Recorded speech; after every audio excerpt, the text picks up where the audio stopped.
السلام علیکم دوستوں، کیا آپ جانتے ہیں کہ یورپ کے دل میں ایک ایسا ملک بھی موجود ہے جہاں پورے 800 سال تک اسلام کی حکمرانی رہی؟ ایک ایسی سرزمین جہاں علم، تہذیب، عدل اور فن تعمیر نے دنیا کو راستہ دکھایا، جہاں سے یورپ نے سیکھا کہ علم کیا ہوتا ہے اور تہذیب کیسے پروان چڑھتی ہے۔ آج وہی ملک دنیا کا دوسرا سب سے زیادہ وزٹ کیا جانے والا ملک ہے۔ جی ہاں دوستو، آج ہم آپ کو لے جا رہے ہیں اسپین کے ایک حیرت انگیز اور تاریخی سفر پر، ایک ایسا سفر جس میں عظمت ماضی موجود ہے اور ترقی یافتہ حال بھی اور عبرت بھرا سبق بھی موجود ہے۔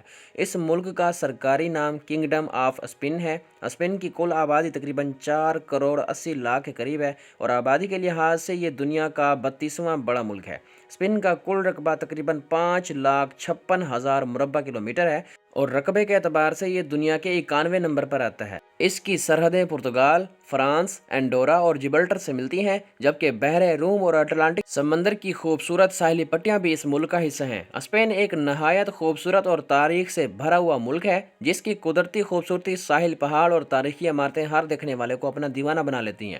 اسپین ایک ترقی یافتہ ملک ہے، جس کی معیشت، جس کی زراعت، جس کی صنعت، جس کی سیاحت اور سروس سیکٹر پر منحصر ہے۔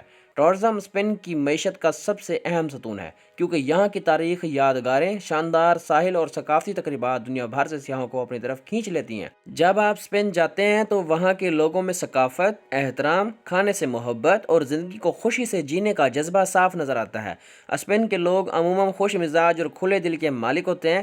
یہ لوگ محنت سے کام کرتے ہیں، لیکن کام کے بعد سسٹا یعنی دوپہر کے کھانے کے بعد آرام کرنا ان کی زندگی کا معمول ہے، خاص طور پر چھوٹے شہروں میں۔ دوستوں، کیا آپ جانتے ہیں کہ اسپین میں 20 سے زائد زبانیں اور لہجے بولے جاتے ہیں اور دنیا بھر میں تقریباً 58 کروڑ لوگ اسپینش زبان بولتے ہیں۔ دوستوں، دلچسپ بات یہ ہے کہ اردو اور اسپینش میں کئی الفاظ ایک دوسرے سے ملتے جلتے ہیں۔ جس طرح اردو میں تم کو تم کہتے ہیں، اسپینش میں بھی ٹی یو یعنی تو کہا جاتا ہے۔ اردو میں قمیض کو قمیض کہتے ہیں، جبکہ اسپینش میں قمیضہ، اور میز کو اردو میں میز کہا جاتا ہے۔ اسی طرح اسپینش میں میزا کہا جاتا ہے۔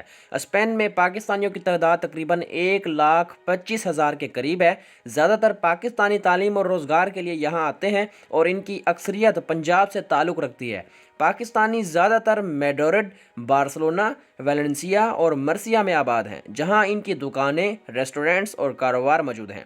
وہ ایک اچھی زندگی گزار رہے ہیں، جبکہ اسپین میں بھارتیوں کی تعداد تقریباً 60,000 کے قریب ہے، جن میں سے زیادہ تر عرب ممالک سے آ کر یہاں آباد ہوئے ہیں۔ میڈرڈ اسپین کا دارالحکومت اور سب سے بڑا شہر ہے، جو ملک کے وسط میں واقع ہے۔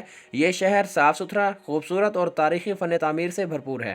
دوستوں، میڈرڈ کی گلیاں، پرانی عمارتیں اور شاہکار آرکیٹیکچر دیکھنے کو ماضی میں لے جاتا ہے۔ یہ شہر اسپین کا ایک بڑا تجارتی مرکز ہے، جہاں کئی بین الاقوامی کمپنیوں کے ہیڈ آفس موجود ہیں۔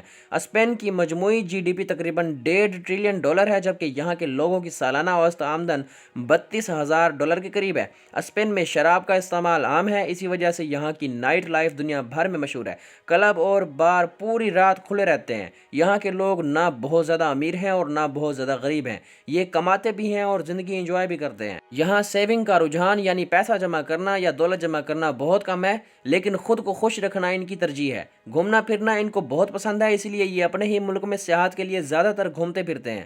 جغرافیائی اعتبار سے اسپین دنیا میں پہاڑی علاقوں کے لحاظ سے دوسرے نمبر پر آتا ہے۔ اگر آپ اسپین کا نقشہ دیکھیں تو میڈرڈ ملک کے وسط میں واقع ہے، جبکہ زیادہ تر بڑے شہر سمندر کے کنارے آباد ہیں۔ ملک کے اندرونی حصے زیادہ تر پہاڑی ہیں، اسی وجہ سے 70% آبادی شہروں میں منتقل ہو چکی ہے۔ اس کی ایک بڑی وجہ 19ویں صدی میں امپورٹس پر پابندی بھی بنی، جس سے زراعت تباہ ہوئی اور لوگ دیہات چھوڑ کر شہروں میں آ کر آباد ہوئے۔ اسپین میں 56% لوگ کیتھولک ہیں، 5% مسلمان ہیں، 30% ایسے لوگ موجود ہیں جو کسی مذہب کو نہیں مانتے، جبکہ باقی دیگر مذاہب سے تعلق رکھتے ہیں۔